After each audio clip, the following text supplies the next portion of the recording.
Hello everybody, welcome back to Talk Back with the Blind Life. We are back again. We're very late, very sorry about that, but it's me, Sam with the Blind Life, and Rachel. Hello. We December's been kind of crazy, so we're a little late getting this out. I apologize, but I want to wish everyone happy holidays. Whatever holidays you might be celebrating right now, a big happy holidays, and hope celebration is going well.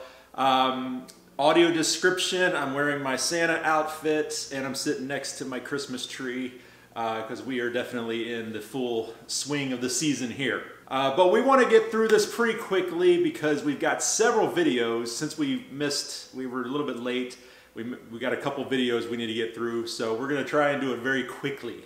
Okay, so we'll jump right into it. The first video we have was the Guide Connect video. You want to give a quick recap of what that was? Yeah, so that was Dolphin Guide Connect. It is software that runs on a computer. Well, it runs on a computer, but it adds a bunch of useful PC or useful computer applications that makes them accessible and easy to use. It's really designed, I think, more for the senior market, maybe. Mm-hmm. Yeah, so that's what that was. And again, every time I have to say, I am sorry because I'm probably butchering some of these names. But Wajahat Ali said, which device is that you are using and which screen reader are you using? Yeah, so that was a question a lot of people had on that video, was what computer I was running that program on. Oh, okay.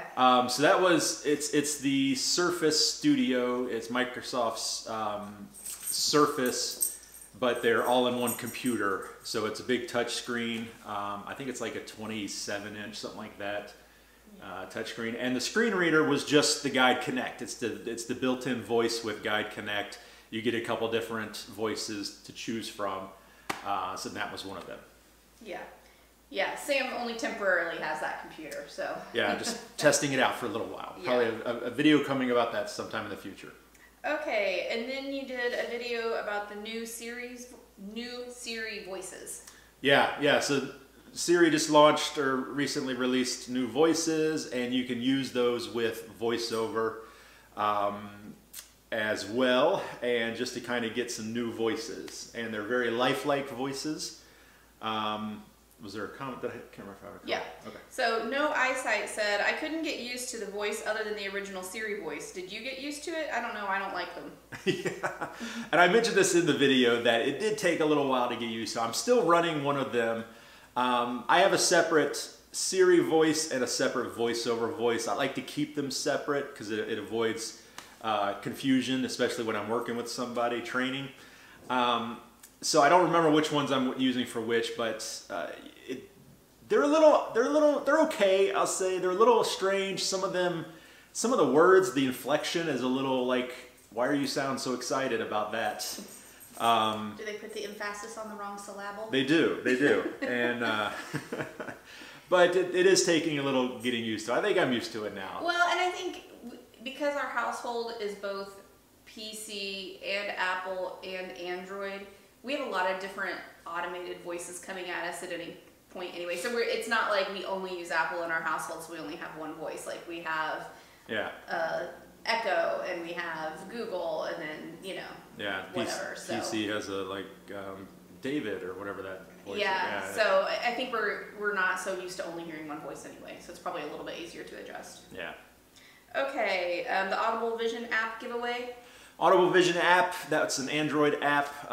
If you guys are familiar with that, check out my video about it. It adds a lot of kind of like Seeing AI or InVision AI or SuperSense, some of those apps. It adds those features to Android, just a new app. Really cool. It's still brand new, so it's still growing. But that video was just, we did a giveaway, or the developers gave me a bunch of codes for unlocking the app, and they went very quickly, the codes did. A lot of people snatched those up very quickly, so congratulations to everyone that did get a code. If you tried them all and none of them worked, I'm sorry, they went pretty quickly. And hopefully you guys are enjoying it. Yeah. Okay, next was the Fire Stick accessibility video. Yeah. And the comment we have is Tom Van Varen, who's a member. Thank He you, said, Tom. Sam, another useful review. While you were describing how to use the Fire Stick control via its buttons, I was thinking about controlling using Alexa. I was thinking about controlling using Alexa would be very useful. And then you continued with a description of how to use Alexa instead of the remote's buttons. I'm wondering whether you find the remote's buttons or Alexa more useful. Yeah, so it just depends, you know, especially if you know exactly what you want to watch. Like I want to go on and I want to watch The Boys on Prime, you know, Amazon Prime TV or whatever videos. I can go on and I can ask Alexa to just start playing that, and it works great. It's very quick, it's easy. I don't have to use buttons to search for it. But if I don't know what I want to watch and I just kind of want to browse and see what's available, then I'm going to use the buttons. So it just kind of depends. But that is one thing I wanted to point out, that you know, for a lot of these devices, a lot of these streaming platforms, Roku, Fire Stick, Apple TV, you can use your voice to control it or to search or to start playing something. And I think a lot of people are underutilizing that. Yeah. And so it's something you should really look into. Okay, I have a probably stupid question. So the Alexa remote has the microphone button on it. Is that like, not Alexa, but the Amazon The Fire Stick remote? Is that what you're talking about, Alexa, or are you talking about actually using like your Alexa Echo? You can do both. So you can, the remote has Alexa built in. Mm-hmm. Ours is going off. Probably people watching there. I'm sorry, yeah, I said Echo the first time. And we'll say the A lady. So it's got the A lady built in, and so you can talk to the remote and control it. But you can also pair up your Echoes in your house to your Fire Stick and then talk to them and do it. Yeah. It's doing the same thing, but it's just, you know, through a device or through the remote. Yeah. In our household, I use the Fire Stick a lot more than Sam does, because Sam tends to watch TV at his computer setup, because he uses a TV as his monitor anyway, and he has a good setup for where he's sitting, and he doesn't have to hunch over to watch it and stuff. But I watch the TV that has the Fire Stick on it a lot, so I use the buttons the majority of the time. However, recently I watch a lot of YouTube via the Fire Stick, and it's a real pain to search, where you have to like, you know, like move the buttons back and forth to choose the letters to like type something into the search engine. And you can use the button in the YouTube app on the Amazon Fire Stick. You can use the voice button To dictate. to dictate into the search engine. And that is super helpful whether you're visually impaired or not, because it's just such a pain to to type in something using the remote. So that's something to be aware of, that you can use it inside a lot of the apps too, not just to get to an app or whatever. Right. Okay, another question off, I guess, that same video. An Odyssey of Steven said, I was wondering, doesn't Apple TV have accessibility options? If not, that really stinks, especially since iPhones have such great accessibility options for the visually impaired. You would think that Apple TV would be the same.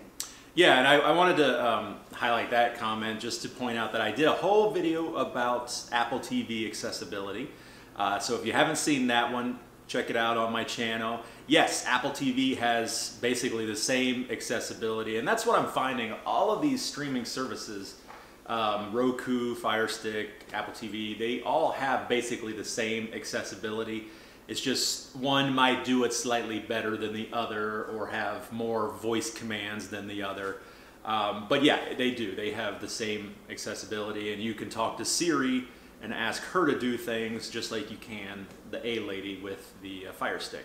And also mention that this is all true, the Fire Stick. I tested on the Fire Stick, but it's also true for the Fire TV, the Fire Cube, all the same accessibility, and it's all done the same way that I showed on the Fire Stick.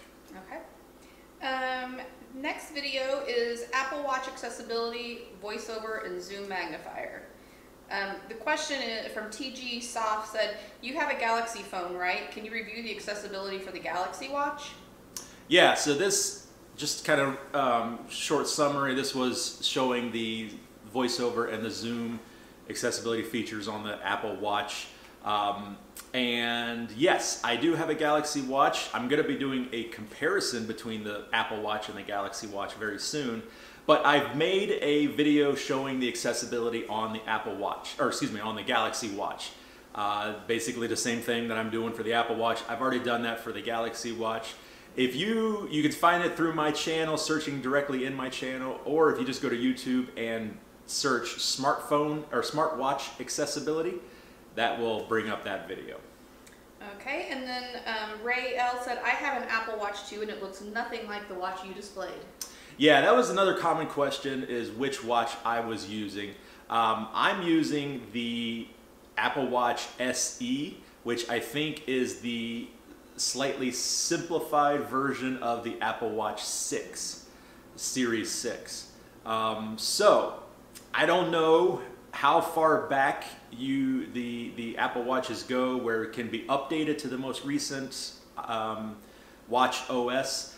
So if you can fully update yours, and yours should have all the same things that mine does.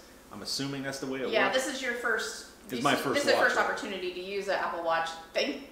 Thankful to a viewer that was super generous and Mike basically is letting Sam use his. He upgraded his watch and is letting Sam use his older watch, and that was super kind of him to do that. Yeah.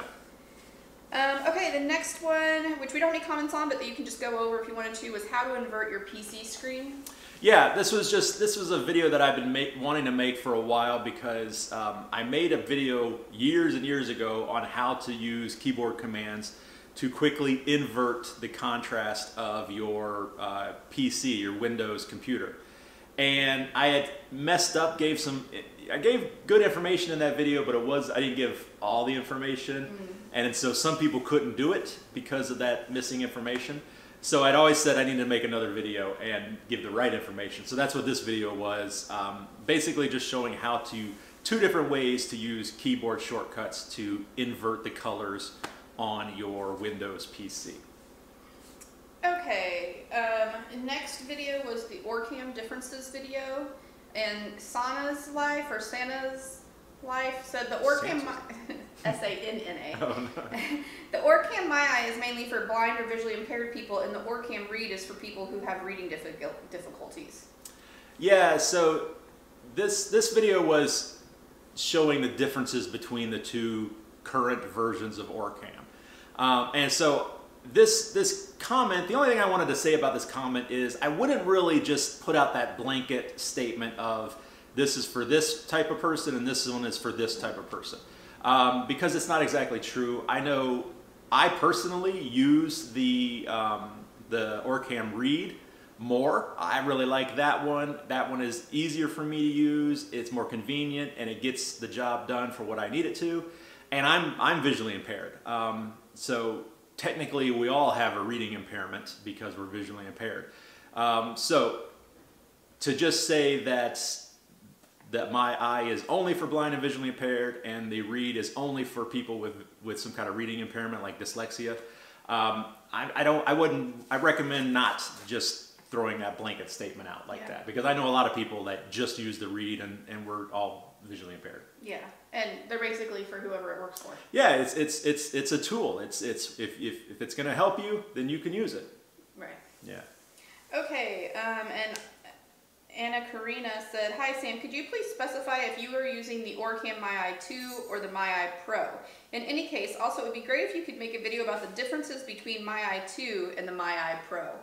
Yeah, so from what I understand it, these are the only two versions of Orcam that are being sold right now. And it's just the My Eye, Orcam My Eye, which is the one that attaches to the glasses, and the Orcam Read. I don't think they do the My Eye 2. I don't think they do the My Eye Pro. I think those were just evolutions of the current My Eye. And so I don't think the version of the My Eye 2 is out there anymore. I think it's just, you just have the My Eye. Unless you already have it. Unless you already have it, which you should look into if you can update it to the current operating system. And so I'm not going to be able to do a comparison because I don't have a My Eye 2. I just have the My Eye, which is the current version, if that makes sense. Yeah, I think so. Yeah. Okay, and then Nick AM said, if you really would like to help the blind community, it'd be nice if you talk about the prices and the differences between two products. I don't think you're giving honest review. Yeah, so I kind of wanted to highlight this one too because there's a couple issues with that statement. Number one is I wasn't doing a review. You know, and he says, it'd be great if I could highlight the differences. That's literally what the video was about. I was showing the differences between the two versions of Orcam. So I don't know how much more I could have done. And it wasn't a review. I wasn't giving my opinion on it. I was just stating facts. This one does this one does this. That's how they're similar. This is how they're different. And then also the pricing. I can't give all the information in every single video. That's not what this video was about. I guess I could have talked about how they're different as far as pricing. But I have mentioned in previous videos that Orcam has a special pricing system where it's not just a set price per device. It's you pay for what you get. So if you don't want like the color identifying, if you don't need that, you can opt to not have that included and then your price goes down a little bit. Or if you really definitely want the smart reading, you can have that included and your price goes up. So that's not like a specific set price. But I have talked about all of this in the actual reviews that I've done before. So I've done a My review, I've done an Orcam Read review. And in those videos, I talk about the pricing. It's just that this video wasn't a review, it wasn't something I wanted to, you know, I needed to hit on every single aspect of the devices. Yeah. And really, in general, I would say the huge majority of your videos, your goal is not really a review per se. Yeah. It's more to get the information out there. Now, obviously, if something really stands out to you that you really like, or that you think they fell flat on, you'll mention that. Yeah. But you're usually not giving a review per se. I would say you're giving an overview of the product or a description of the product or a demonstration of the product more so than a review, because I don't know. Yeah. Your eyesight is your eyesight, and exactly your eyesight is not the same as someone else's. So someone with RP is very well may not like something the same way you like it. Yeah. Even someone else with SD, depending on how far, you know, where they're at in their vision loss, you know, you have a much bigger central vision spot than a lot of people do, and so what works well for you, maybe someone else doesn't need that much or whatever. Yeah, yeah. It's not like I'm reviewing a car where everybody drives a car the same way. Everybody uses the car basically the same way. So it's easy to say, okay, no, this is terrible. You know, yeah, this has good suspension or whatever. Yeah, yeah. What might work, like you said, what might work well for me might not work well for the next person. So I can't exactly, or vice versa, what I don't like, I can't exactly say this is a terrible feature because somebody else might like that. Yeah, like you've said in the past, that, you know, the wearables that have a really small screen, for you, that's just, you can't use it. But for someone else, yeah, like for someone with RP, that might work. It might work much better, yeah. Yeah, so, you know, you'll say, hey, this didn't really work well for me, but you know, these are still the specs on it, because for someone else it may work. So. Yeah, yeah, it's more important for me to get that information out. This is what it does, this is how long the battery lasts, this is what kind of camera it has, and then you guys decide what you want to do with that. As Rachel said, if there's something glaringly like, you know, this doesn't fit my big head, I'm going to point that out, because other big head people out there might appreciate that. But yeah, or if you're like, you know, there's been a couple of things that you've done a video on where you're pleasantly, like, you found it much more useful than you thought you were going to find it, and yeah, and you say that too, because, you know, it's important information. But okay, so I think that's all on that one. The next video, this is the last video that we're going to discuss, was the Apple Watch Accessibility Part 2. Yeah. And Danil Lysachenko said, unfortunately, voiceover doesn't work at all on Apple Watch when it comes to low power mode. You should tell about that in your next video. And I'm also curious about the Samsung Watch. Yeah, so I wanted to mention that because that's something I didn't know. You know, as Rachel said, this is my first Apple Watch, and I'm kind of experiencing a lot of this stuff for the first time. And things like that maybe isn't widely known, you know. So I appreciate them letting me know that voiceover doesn't work in low power mode. I'm definitely going to test that out next time my watch gets down, the power gets down. So I wanted to share that with you guys because they said I should mention it in my next video. This is the next video. Well, and that, I mean, that is important because Yeah. if you completely depend on the voiceover to be able to use your watch, that makes you realize like you can't let that battery power get down as low as maybe someone who doesn't need the voiceover could. Yeah, it's going to change the way you prepare for, you know, if you're going out for the day, you want to make sure you have a backup just in case a battery, external battery or something like that. But, and then yes, Samsung watch, once again, if you're interested in the accessibility of the Samsung watch, check out my other video about that. I'll let you know, they all have basically the same accessibility. You know, a magnifier, the talking, the screen reader, changing the colors, inverting, all of that. It's all basically the same. But I will be doing some of the, you know, the functionality and the how to use these different accessibility things. I'm going to do the comparison video, and I'm actually looking forward to that. That might ruffle some feathers. We'll see. And in Odyssey, as Steven pops up again, it says, does anyone know if the Apple Watch requires cellular data or can it be used on Wi-Fi or both? Thanks, everyone. Yeah, so it can do either. It can do either, it can do both. So that the Apple Watch that I have, I think it does, you can put a SIM card in and it can be its own telephone system, but it also does Wi-Fi. I don't have a SIM card in it myself, but then you can also, for a little bit less money, you can get the watch that doesn't use a SIM card and only has Wi-Fi. Mm-hmm. It's just depending on what your needs are. You know, if you want the kind of the security of being able to get in touch with somebody while you're out and about, if something goes wrong, your phone, you lose your phone.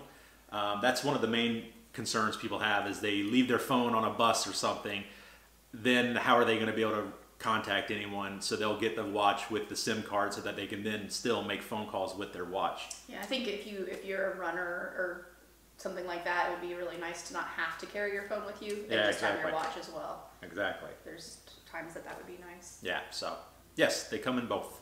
I also love that Steven knows he can ask in the comments and the community will help out too. Like, he's not just expecting you to answer that question. I'm sure someone did respond to that. I haven't looked, but I bet you someone did answer it because you have a good community in the comments section of your videos. Okay, before we go, I want to mention that we're going to be doing another live stream on Friday, New Year's Day. New Year's Eve. New Year's Eve.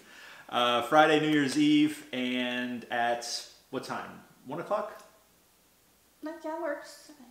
Yeah, that should work. Okay. So 1 p.m. 1 p.m. Eastern. Yeah. Friday, New Year's Eve. We're just going to be chit-chatting about, you know, New Year's resolutions. You guys can join in and tell us your favorite your favorite gift that you received during the holiday seasons. Favorite holiday traditions. Traditions, yeah. What's your favorite ornament on our tree? We have so many cool ornaments. There's a sumo wrestler in there. There's a Santa Claus dressed up like Superman flying.